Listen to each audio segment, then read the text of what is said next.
so today I'm doing new patient consultations and young John has come in, age 16, right? And the point I'm trying to explain to dentists and medical doctors and anyone who deals with airway obstruction is that if a child has nasal obstruction concerns, that the palate is not going to form properly. So if we look here, John, just over here, if you look at John's palate, you can see how narrow it is, right? You can see we have almost like a double layer of teeth, but it's not because his teeth are macrodonic or he has too many teeth, it's because his palate is too narrow. Now, at a young age, sort of before 7, I find that you can use the tongue as the expander. So say at 7, John was seen by an ear, nose and throat doctor, and we were able to work out the cause of the breathing problem and then retrain John to sleep with his mouth closed, breathe through his nose, put his tongue up. That would give us the natural expansion.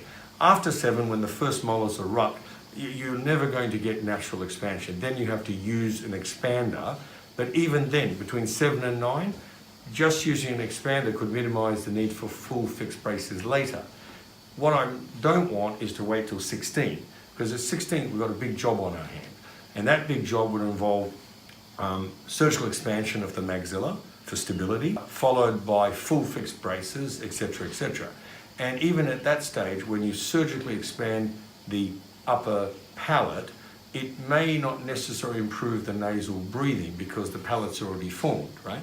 There is one technique which we'll be discussing at our future conference called the dome technique. Dome technique was developed at Stanford University, and Dr. Stanley Liu is one of the best surgeons who does that. Dome technique uses 4 TADs in the palate so that as you broaden, you actually get a big improvement in the nasal airway, right?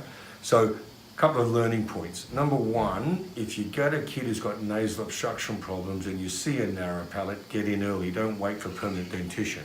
Number 2, during mixed dentition, you can widen the palate non-surgically. Number 3, even at this stage with that palate so narrow, don't take out teeth. Because if you take out teeth, all you're going to do is make the palate narrower.